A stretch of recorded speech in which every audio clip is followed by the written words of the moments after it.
Welcome to Plot Thick. My name is Naive. In this episode, I am reviewing the new thriller, The Devil You Know, starring Omar Epps, Will Catlett, Michael Ealy, Glynn Turman, Vanessa Bell Calloway, and a host of others. Let's jump right in.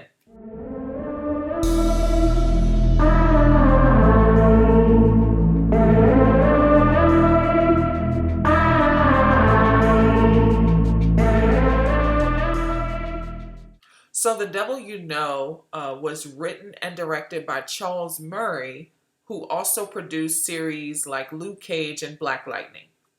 So, the basic premise is after doing a bid in prison for manslaughter, the black sheep of a tight knit family, Marcus, gets a second chance at life. He gets clean, he starts a new job as a bus driver, and finds a girl he can see himself settling down with. But after a deadly home invasion leaves one surviving witness, Marcus suspects that his baby brother, played by Will Catlett, is involved. So Marcus does everything he can to keep his brother from spiraling down the destructive path that sent him to prison. Here's the deal. This isn't necessarily a fresh idea. The premise is dated.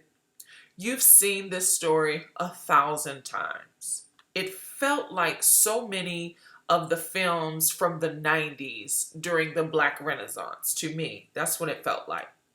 The acting is decent.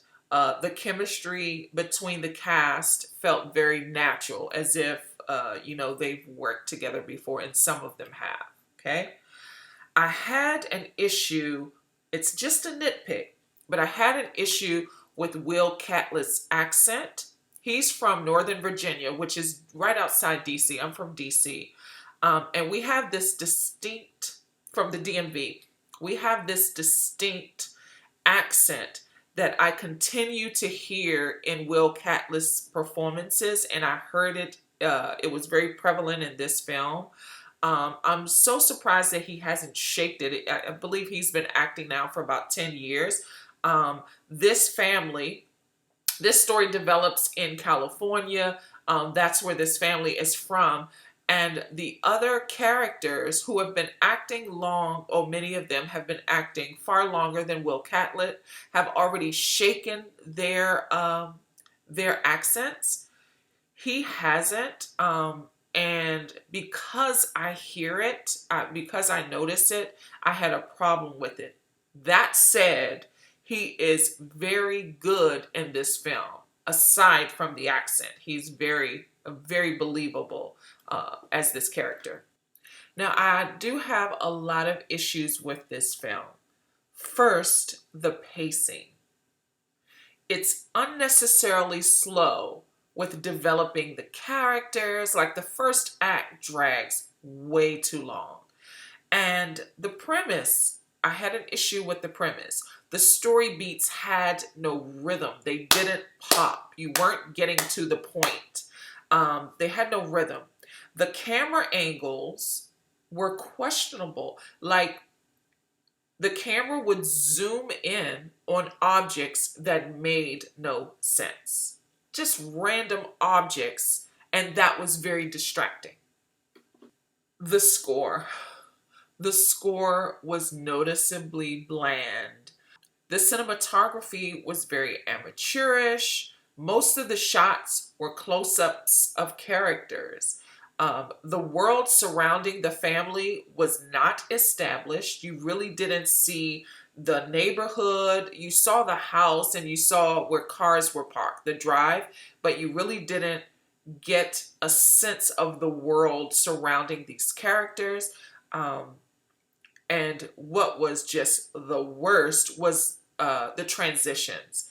It would dissolve from scene to scene, which is very dated. That's a mechanism that was used a lot in the 80s and 90s. He used it here as 2022. Those transitions were disruptive to the story. And it made the editing feel distracting and stale. From scene to scene, it would dissolve. It just felt drab and dated, as I said, very stale. Most of the scenes lingered too long. There was no rhythm. There was no rhythm to it.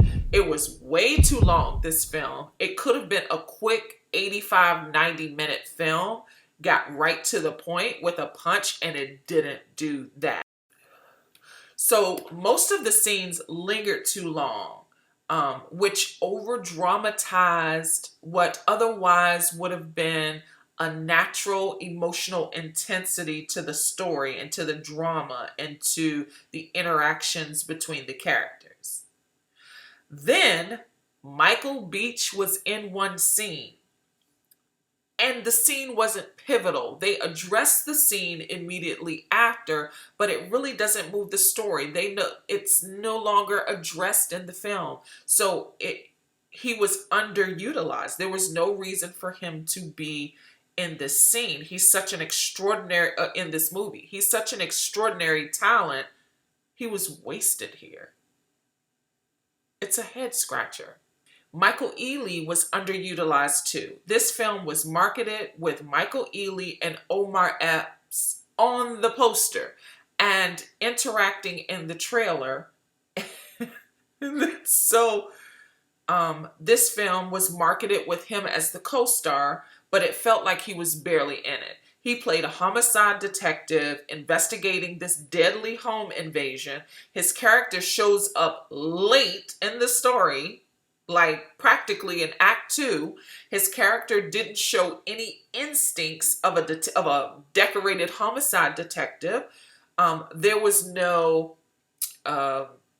motivation for him to even interact with Omar Epps' character Marcus. His character had no motivation other than to be in a few scenes with Omar Epps to prove that he was in the film because of the trailer. So Vanessa Bell Calloway and Glynn Turman did a decent job as parents to 4 grown men who they raised to be grounded despite the rough neighborhood they grew up in California. Rating this film on a grading scale, I give The Devil You Know a C-. Do I think you should see this in theaters? Here's the thing. I support all Black films and filmmakers because I believe we need to see them, we need to experience these worlds and support them so that we get more, so that they can reach their audience. I think it's important. That said, should you wait to see this when it streams? You probably have to. This film is in limited release. It is not showing everywhere. If you can catch it in theaters and you want to support, absolutely. But waiting to see it on streaming, there's nothing wrong with that. But I think it is, like I said, important to support Black films and Black filmmakers. Thank you so much for your time. If you stuck around this long, thank you. I certainly appreciate you. Please consider liking, commenting, sharing, and subscribing. I tend to upload reviews at least twice a week. Until next time, peace.